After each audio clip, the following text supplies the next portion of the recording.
আসসালামু আলাইকুম। সপ্তম শ্রেণীর বিজ্ঞান বিষয়ক লেকচারে সবাইকে স্বাগতম। আজকের বিষয় পরিবাহী, অপরিবাহী ও অর্ধপরিবাহী।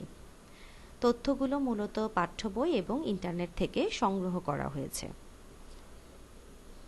পরিবাহী যে বস্তুর মধ্য দিয়ে বিদ্যুৎ সহজে প্রবাহিত হতে পারে বা চলাচল করতে পারে তাকে পরিবাহী বা সুপরিবাহী বলে, যেমন সোনা, লোহা, রূপা, তামা ইত্যাদি।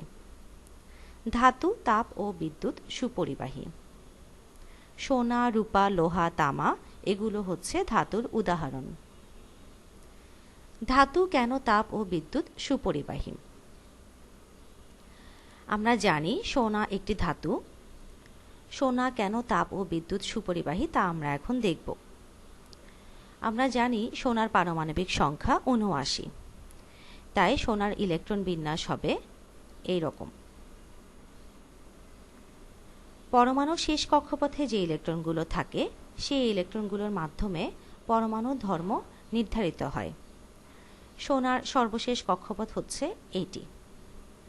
এখানে ইলেকট্রন আছে শুধুমাত্র একটি, এবং এই সর্বশেষ কক্ষপথের ইলেকট্রন সংখ্যার উপর নির্ভর করে এই পরমাণুটি কি ধাতু হবে, নাকি অধাতু হবে, নাকি অর্ধধাতু হবে।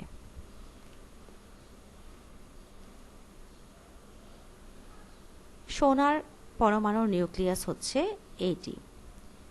এই নিউক্লিয়াস থেকে তার সোনার পরমাণুর প্রথম কক্ষপথের দূরত্ব সবচেয়ে কম। এই কারণে নিউক্লিয়াস সোনার পরমাণুর প্রথম কক্ষপথের ইলেকট্রনগুলোকে প্রবলভাবে নিজের দিকে আকর্ষণ করে। দ্বিতীয় কক্ষপথ থেকে নিউক্লিয়াসের দূরত্ব একটু বেশি, তাই দ্বিতীয় কক্ষপথের ইলেকট্রন সমূহের সাথে নিউক্লিয়াসের আকর্ষণ বল একটু কম।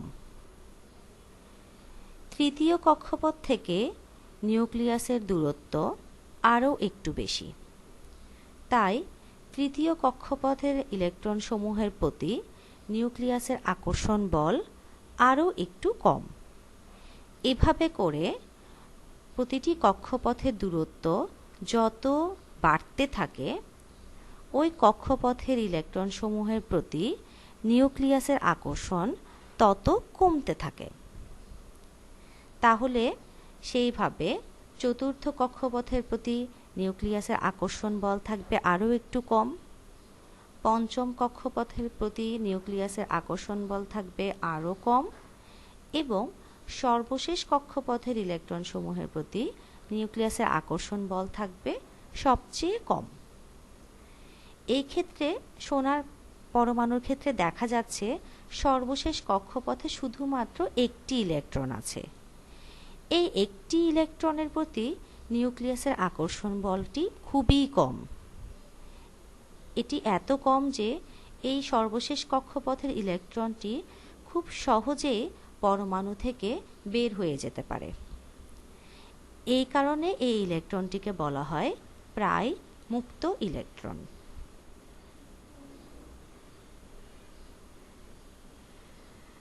আমরা জানি তাপ এবং বিদ্যুৎ পরিবহন হয় ইলেকট্রন দিয়ে। ধাতুর পরমাণুতে যে প্রায় মুক্ত ইলেকট্রনটি থাকে, এই মুক্ত ইলেকট্রনটি যেহেতু খুব সহজে বের হয়ে যেতে পারে, আর তাপ ও বিদ্যুৎ পরিবহন যেহেতু ইলেকট্রন দিয়েই হয়, এই কারণে ধাতুর পরমাণুগুলোর এই ইলেকট্রন দিয়ে খুব সহজে তাপ ও বিদ্যুৎ পরিবহন করা যায়। এই কারণে ধাতু তাপ ও বিদ্যুৎ সুপরিবাহী। অর্থাৎ ধাতুর পরমাণুর সর্বশেষ কক্ষপথে মুক্ত ইলেকট্রন থাকার কারণে ধাতু তাপ ও বিদ্যুৎ সুপরিবাহী। তোমরা একটি জিনিস মনে রাখবে, সব ধাতুর পরমাণুর সর্বশেষ কক্ষপথে একটি বা দুটি ইলেকট্রন থাকে। অপরিবাহী যে বস্তুর মধ্য দিয়ে বিদ্যুৎ প্রবাহিত হতে পারে না তাকে অপরিবাহী বলে, যেমন কাঠ, প্লাস্টিক, কাগজ ইত্যাদি। অধাতুসমূহ বিদ্যুৎ অপরিবাহী। কাঠ, প্লাস্টিক, কাগজ ইত্যাদি অধাতুর উদাহরণ। অধাতুসমূহ কেন বিদ্যুৎ অপরিবাহী? আমরা একটু আগেই জানলাম যে ধাতুসমূহ বিদ্যুৎ পরিবাহী, কারণ ধাতুর পরমাণুর সর্বশেষ কক্ষপথে মুক্ত ইলেকট্রন থাকে, এই কারণে ধাতু বিদ্যুৎ সুপরিবাহী। আর অধাতুর ক্ষেত্রে তাহলে কি হবে? অধাতুসমূহের পরমাণুর সর্বশেষ কক্ষপথে কোনো মুক্ত ইলেকট্রন থাকে না, এই কারণে অধাতুসমূহ বিদ্যুৎ অপরিবাহী। তাহলে চলো একটা উদাহরণ দেখি। আমরা দেখব কার্বন কেন অধাতু। আমরা জানি কাঠ কার্বন দিয়ে তৈরি।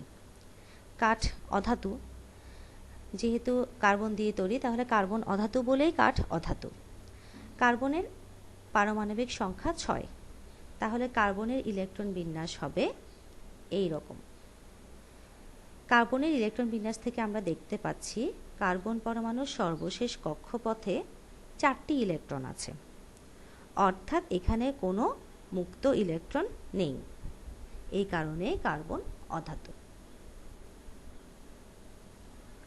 অর্ধপরিবাহী, যে বস্তুর মধ্য দিয়ে নির্ধারিত মাত্রার বিদ্যুৎ প্রবাহিত হতে পারে তাকে অর্ধপরিবাহী বলে, যেমন সিলিকন, জার্মেনিয়াম ইত্যাদি।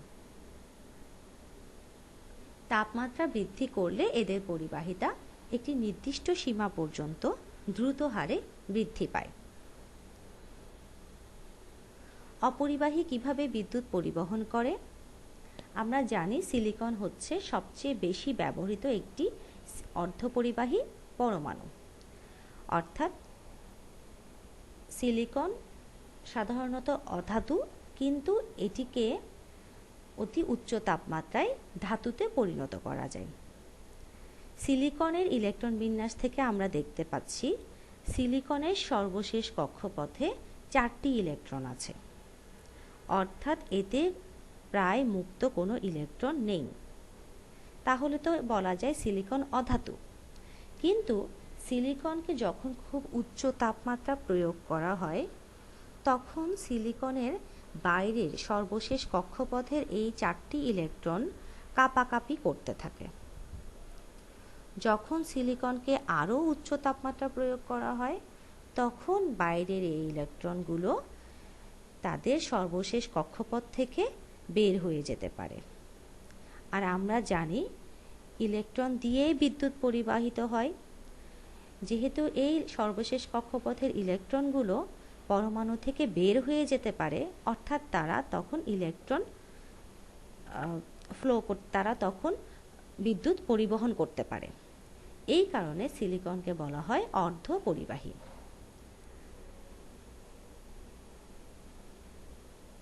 এখানে একটি পর্যায় সারণীর ছবি দেয়া আছে। পৃথিবীতে মোট 118টি পরমাণু আছে, তার মধ্যে কিছু ধাতু, কিছু অধাতু এবং কিছু অর্ধধাতু। এখানে যেগুলো হলুদ রং করা এগুলোকে বলা হয় ধাতু, যেগুলো কমলা রং করা এগুলো সবই হচ্ছে অর্ধধাতু, আর যেগুলো ছাই বা অ্যাশ কালার রং করা এগুলোকে বলা হয় অধাতু। আজ এই পর্যন্তই। পরবর্তী লেকচার অণু। সেই পর্যন্ত সবাই ভালো থাকবে।